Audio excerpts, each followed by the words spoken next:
In the near future, eugenics rules society and most people are perfectly engineered in labs. Everyone is registered in a genetic database, and those who were made in labs are classified as valids, while those conceived naturally are known as invalids because they're more susceptible to genetic disorders, from actual illnesses to just baldness. Genetic discrimination is technically illegal, but employers still take urine tests or even the saliva on the resume envelope, which results in genotype profiling. This meant invalids are always relegated to menial jobs. At his apartment, Vincent takes a long time to shave and scrub himself until his body is spotless. Then he burns any hairs and dead skin that could have fallen. Next, he takes a urine bag from the fridge and connects it to his groin so he can pass it off as his own. He also puts a bit of blood inside a fake fingertip, which he carefully attaches to his actual finger. Afterward, Vincent goes to work at the Gattaca Aerospace Corporation. Every employee must prick their finger for an identity check to be allowed in, and Vincent lets the machine take the blood from his fake fingertip. Then he sits at his desk and works on a computer, running different spaceflight plans. Every so often, he cleans all DNA traces from his keyboard with a little device. The mission director comes by and shows his respect for Vincent's cleanliness. He also confirms he's been chosen to join the flight to Saturn's moon Titan in a week.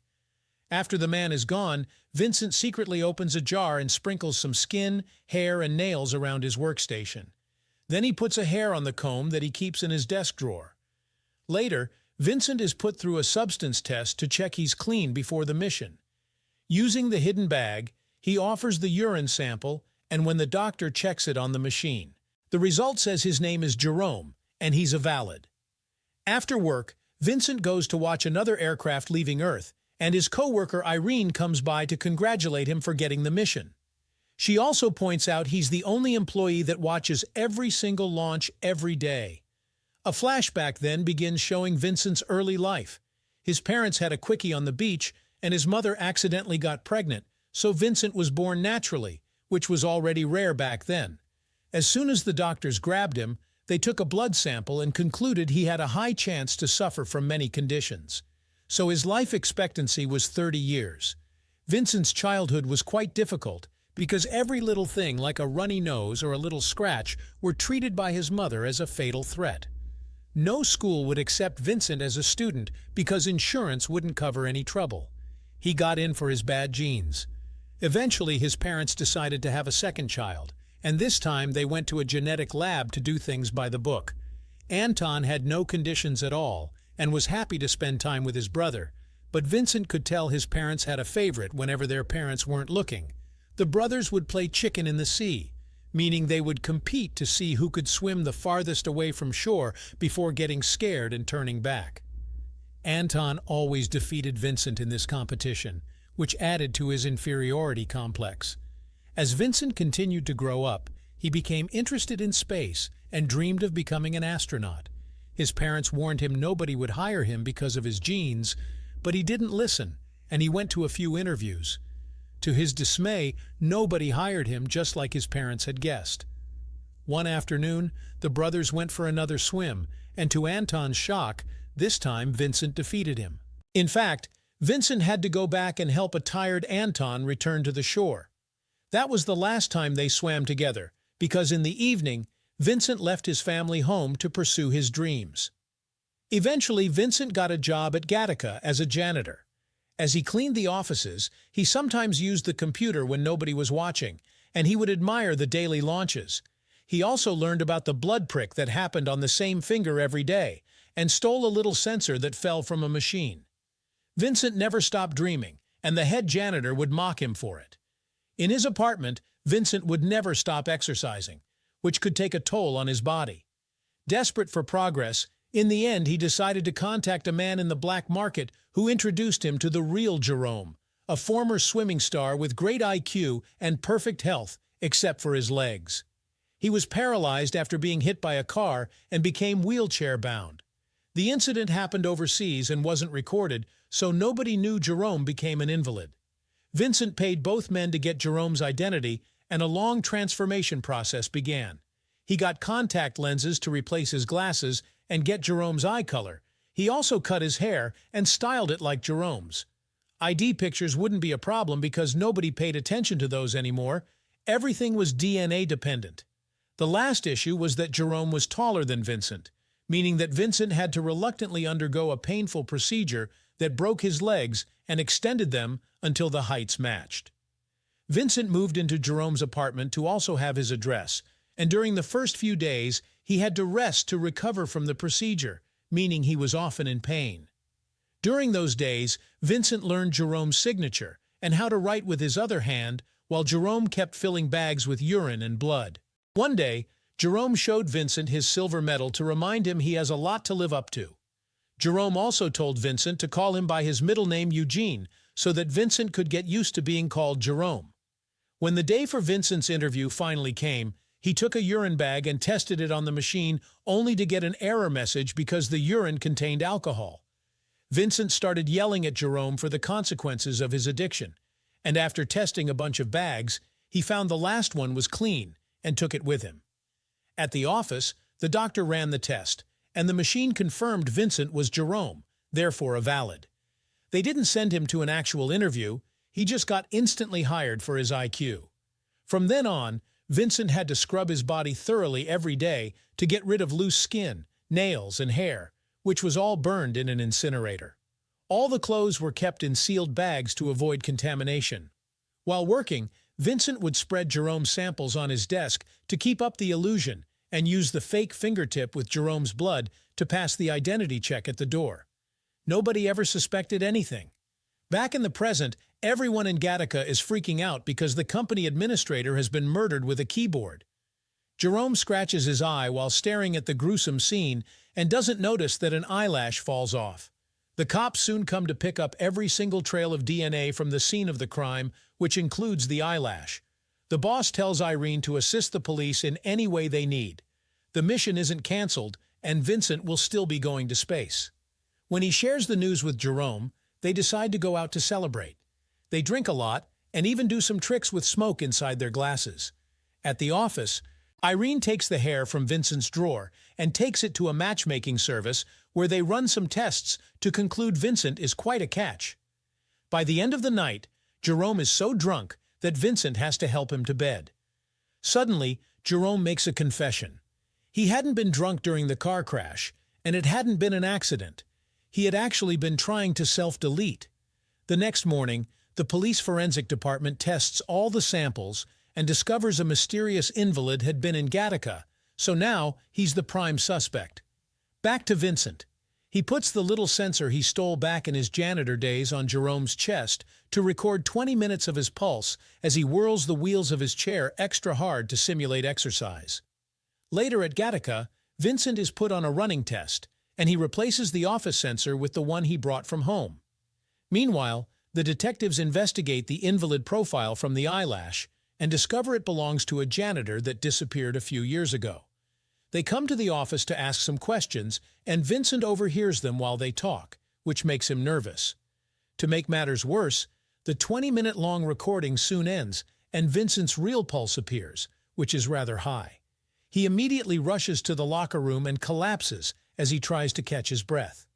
After work, Irene meets with Vincent and admits she read his DNA sequence, which of course actually was Jerome's. She's very impressed by how perfect he is and feels inferior, admitting that she's a lab baby but still has a likelihood of heart failure. This means she'll never be allowed to join a mission.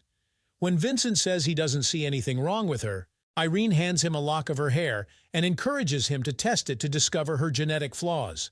But Vincent tosses it away and claims that the wind blew it.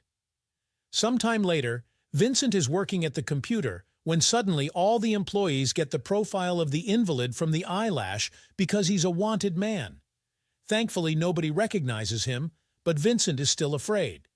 When he gets home, he tells Jerome that he's the prime suspect and starts throwing away all the blood and urine bags. Jerome immediately stops him, reminding him they would never look at Vincent and see an invalid. That night, Vincent decides to go out because it would be suspicious if he changed his routine. When Jerome looks out the window, he sees that Irene has come to pick Vincent up. Moments later, Vincent and Irene are attending a piano concert as their first date. After the concert, the pianist throws his glove into the audience, and Vincent realizes he has 12 fingers. Irene explains such a complex piece of music could only be played by those hands. Meanwhile, the detectives are rounding up a bunch of invalids from the neighborhood in order to find the murderer, but obviously none of their DNA matches the eyelash. They decide to investigate all the buildings that surround Gattaca, and they make it to Jerome's apartment. So he gets a blood test too. The detective is surprised that wheelchair-bound man could be working at Gattaca, so Jerome pretends to be offended and yells at him, saying he just got hurt during training and accusing him of discrimination. Not wanting trouble, the detective leaves. At Gattaca, some officers take away all the trash bags. On their way home, Irene and Vincent find the road blocked by the cops too because they're inspecting everyone in the area. Vincent immediately removes his contacts and avoids a spit test by saying he's been drinking. The cops take a blood sample instead, and his fake fingertip tricks them as always.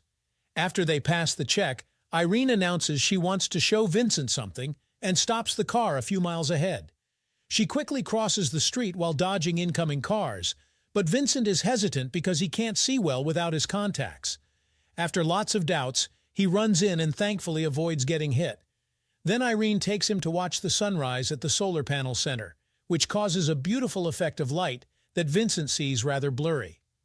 On their way out, Irene notices that Vincent's eyes look different, and he blames it on a trick of the light. Sometime later, the detectives discover that a cup from the office trash has the same DNA as the eyelash. They theorize the invalid may be working in disguise and killed the administrator because he found out the truth. To be sure, they go to Gattaca and announce they're taking blood samples directly from the vein instead of fingertips. When it's Vincent's turn, he pretends the doctor has hurt him with a needle and jumps out of the seat, quickly changing his blood sample with Jerome's. The detectives run the tests again, and no match is found. That night, Vincent and Irene go on a second date.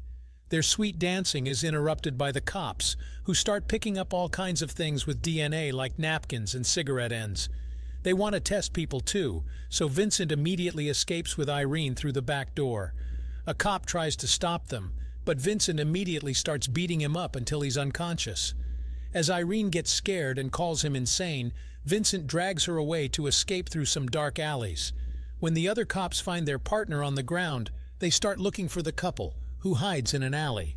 One of the detectives yells the name Vincent, and Irene asks who that is, but Vincent answers by kissing her. Moments later, the couple is at Irene's apartment having their first time together. In the morning, Vincent finds a hair on the pillow, so he rushes to the beach and uses sand and rocks to rub the excess skin from his body. When he goes back, Irene asks him about his leg scars, and Vincent says it was a car accident. Meanwhile, the detectives are comparing Jerome's profile to Vincent's and decide more testing is in order. They go back to Gattaca and take the keys from Vincent's keyboard while asking about him, still using Jerome's name. Irene overhears this and immediately warns Vincent, saying he looks sick and he should go home. Vincent understands she's talking in code and leaves the building while Irene tells the detective that Vincent went home because he was ill. This doesn't stop the detective, who asks Irene to take him to Jerome's home. At the same time, Vincent calls Jerome and tells him to be himself because the police are coming. Jerome has to drop the wheelchair and start climbing the stairs to the main floor by slowly dragging his legs. It takes him a while, but he makes it to the buzzer just in time to let Irene and the detective in. Then he drags his body to the chair and fixes his legs to look natural. Once the duo comes in, Jerome plays his part and asks Irene for a kiss, which she gives to him to keep up with the lie. The detective takes a blood sample and is frustrated to see this is indeed Jerome. Then he tries to go downstairs, where Vincent and the lab are hiding, but at that moment he gets a call from his partner saying they've captured the murderer, so the detective leaves. Afterward, Vincent comes out, and Irene sees him next to Jerome as they call each other that name. Hurt, she rushes out, but Vincent follows her and explains his situation, swearing he didn't kill anyone. Irene is still wary and leaves. At the police station, it's revealed that the director's spit was found in the victim's eye, confirming he's the killer. It turns out the administrator had threatened to cancel the Titan mission, so the director killed him to achieve his dream. Sometime later, Vincent returns to his desk and finds the detective there, who suddenly drops a big reveal. He's Vincent's brother Anton. They hadn't recognized their faces at first because they hadn't seen each other since 13 years, but Anton started to get the clues together during the investigation. Anton accuses Vincent of fraud and wants to arrest him, so an argument ensues. Vincent thinks Anton wants to see him fail and reminds him of who won the last race, causing Anton to challenge him again. It's nighttime by the time the brothers make it to the beach. They quickly jump in the water and start swimming, going so far that they lose sight of the shore. Anton worries they're pushing their limits, but Vincent calls him a coward, so they keep going. However, Anton starts feeling the fatigue and points it out again. So Vincent finally reveals how he does it. He never saves energy for the return. Frustrated, Anton turns back only to start drowning. So Vincent goes back too and grabs him to then swim to the shore. A few hours later, Vincent visits Irene and offers a strand of his hair. However, Irene throws it away, saying the wind did it. They spend the night together at her place as a goodbye, since Vincent will be gone on his mission for a year. The next morning, Vincent returns to his apartment and finds the lab covered in plastic. Jerome reveals he's had prepared enough sample bags to last him 2 lifetimes, implying he won't be around when Vincent returns. When Vincent asks him where he's going, he only says, "I'm traveling too." Jerome also hands Vincent a card, telling him not to open it until he's in space. Afterward, Vincent goes to Gattaca to get ready for his mission.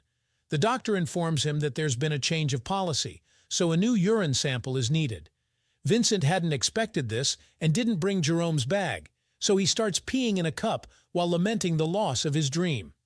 However, the doctor reveals he's always known and never said anything because he also has an invalid kid and thinks he deserves better. The machine offers the wrong profile, but the doctor changes it for Jerome's and lets Vincent pass anyway. Before he leaves, the doctor informs him that he knew because Vincent always grabbed his member with the wrong hand. At the apartment, Jerome grabs his silver medal and enters the incinerator, ending things for himself at the same time Jerome gets on the spaceship and leaves the planet. Once Vincent is far enough, he opens Jerome's card and discovers a large lock of his hair. Now Jerome has technically visited space as well. Make sure to subscribe and turn on notifications so you can watch more videos like this. Thanks for watching.